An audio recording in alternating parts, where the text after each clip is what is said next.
개인정보 유출 사례와 대응 방안 알아보기. 개인정보는 온라인에서 다양한 서비스에 이용되고 있습니다.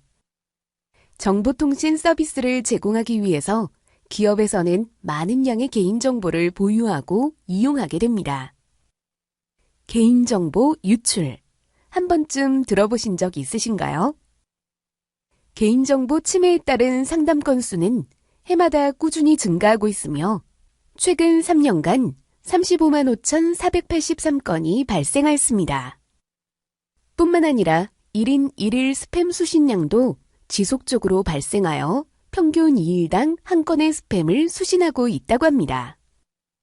이처럼 개인정보 유출에 따라 많은 사람들이 2차 피해를 입고 있고 개인정보 유출로 인한 각종 피해 사례가 점점 진화함에 따라 개인정보 보호의 중요성 또한 높아지고 있습니다. 자, 그렇다면 지금부터 개인정보 관련 침해 사례를 살펴보고 피해를 최소화할 수 있는 대응 방안에 대해 알아보도록 하겠습니다. 정보통신 서비스를 제공하는 기업에서 많은 양의 개인정보를 보유하고 이용하면서 카드사 개인정보 유출, 스마트폰 앱 개인정보 유출, 통신 3사 개인정보 유출, SNS 개인정보 유출 사고가 있었습니다. 이러한 기업의 개인정보 유출 사고 및 침해 사고의 규모는 점점 증가하고 있으며 강화된 정부의 규제에 따라 과징금 금액 또한 점점 커지는 것을 확인할 수 있습니다. 이러한 개인정보 유출 사고는 단순히 유출에서 끝나지 않고 2차 피해로 이어지고 있습니다. 불분명한 링크를 포함한 택배 확인 문자, 지인의 돌잔치, 결혼 문자 등을 클릭하면 피해자가 모르는 사이에 소액 결제가 이루어지거나 개인, 금융정보를 탈취하는 스미싱, 검찰, 통신사, 은행 등을 사칭하여 계좌번호, 카드번호, 송금을 요구하는 보이스 피싱, 급여 통장을 가장한 온라인 뱅킹 계좌 개설, 무카드 거래 서비스 가입을 요구하는 대포폰, 대포통장 개설 등 피해가 발생되며 결제하지 않은 내역의 금액을 청구하는 금전적 피해까지 발생하고 있습니다. 개인정보 유출이 기업에서만 발생하는 것은 아닙니다. 개인의 부주의로 인해 개인정보가 유출되기도 합니다.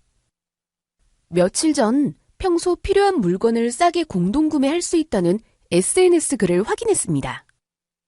공동구매 이벤트입니다. 아는 분을 통해 싸게 구매하는 것이니 의심 많으신 분들은 피해주세요. 한 세트에 2만 원, 세 세트 구매 시 4만 원에 구매 가능하세요.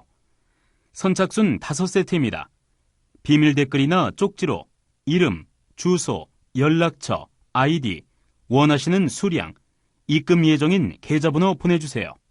사람들 상품평도 좋고 금액도 정말 싸고 놓칠 수 없는 기회라고 생각했죠. 이렇게 공동구매를 신청하고 금액을 입금한 후에 송장 번호까지 받았습니다. 그런데 며칠이 지나도 물건은 받지 못했습니다. 판매자와는 연락도 되질 않았죠. 사기 당한 걸까요? 최근 SNS, 블로그, 카페 등을 통해 공동구매나 중고거래를 하는 경우가 늘어나고 있습니다. 정상적인 거래가 이루어지는 경우도 있지만 금전적인 이득만 취하거나 필요 이상의 개인정보를 수집하여 스팸 문자, 스팸 메일, 사칭 등 개인정보를 2차적으로 이용하는 사례도 발생하고 있어 이에 대한 각별한 주의가 필요합니다. 개인정보 제공 시에는 최소한의 개인정보만 제공해야 하며 공개된 인터넷 사이트에서는 개인정보를 공개하지 않아야 합니다. 또한 중고거래 및 결제 시에는 안전성이 검증된 결제수단 이용을 권장합니다. 다음 사례는 최악의 청년 실업률과 함께 기승을 부리고 있는 취업 사기에 이용된 개인정보 제공 사례를 살펴보겠습니다. 평소 취업 사이트에 입사 제한이 가능하도록 이력서를 등록해 놓은 나진격 군에게 취업 합격 통보 메일이 날아옵니다. 축하합니다. 귀하는 저희 회사에 적합한 인재로 함께 일해보고 싶습니다. 본인 확인을 위하여 주민등록등본, 이력서, 급여 통장으로 사용하실 통장사본과 체크카드, 출입증 제작을 위한 본인 사진을 첨부하여 보내주시길 바랍니다. 나진격 군은 기쁜 마음에 큰일라 컴퍼니 주소로 주민등록등본, 통장 사본, 이력서, 본인 사진을 메일에 첨부하여 보냅니다. 그러나 이는 취업난을 악용한 사례로 큰일라 컴퍼니는 구직자들의 개인정보를 이용하여 대출, 대포통장 제작, 대포폰 생성으로 이득을 취합니다.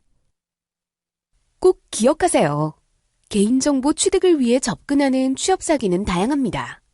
취업을 원하는 구직자뿐만 아니라 부모를 통하여 취업을 알선해주겠다고 접근하는 사례도 있으니 개인정보를 함부로 제공하지 않도록 주의해야 합니다. 특히 자녀의 취업을 알아봐주겠다며 접근하여 금품과 이력서를 요구하는 경우 짧은 시간에 많은 돈을 벌 수 있는 아르바이트라며 인터넷 사이트 아이디와 패스워드를 요구하는 경우 이력서만으로 합격을 통보하며 면접이나 근로계약서 작성 전 통장 사본과 계좌번호 등을 요구하는 경우 개인정보를 제공하지 않도록 유의해주세요. 요즘은 SNS, 스마트폰 메신저를 통한 개인정보 침해 사건도 끊이지 않고 있는데요. 여러분은 개인정보 침해에 무뎌지지는 않으셨나요? 다음 사례를 살펴보면서 개인정보를 침해당한 경험이 있는지 한번 확인해 볼까요? 스마트폰 메신저의 오픈 채팅방에 들어갔는데 성인임을 증명하라며 주민등록증을 요구했습니다. 주민등록증 사진을 찍어 올렸으나 오픈 채팅방에서 강제 퇴장당하였습니다. 모르는 사람에게 비밀씨? 톡 보고 연락드려요라는 메시지가 왔습니다. 한 명이 아닌 단체 채팅방에 초대되기도 합니다. 제가 작성하지 않은 게시물이 SNS에 등록되어 있었습니다. 뒤늦게 주변 지인을 통하여 상황을 전달받았습니다. 다음과 같은 상황이 발생한 경우 SNS 및 스마트폰 메신저를 통하여 개인정보가 유출되었을 가능성이 높습니다. 개인정보의 공개 범위는 개인 스스로가 선택하는 것입니다. 개인정보 유출로 2차 피해를 입지 않도록 신중히 공개 범위를 설정해야 합니다. 자, 그럼 저와 함께 안전한 SNS 및 스마트폰 메신저 사용법을 알아볼까요? 첫째, SNS 및 메신저에 등록하는 개인정보는 최소한으로 입력하세요. 둘째, 공용 PC에서 스마트폰 메신저 사용 후 반드시 로그아웃 하세요. 셋째, 스마트폰 구입 후에는 기존 스마트폰의 데이터를 영구 삭제하세요. 그리고 마지막으로 프로필 정보 가능한 최소한으로 공개하세요. 어떠신가요? 모두 숙지하셨나요? 그렇다면 우리 함께 바로 실천해 보도록 해요.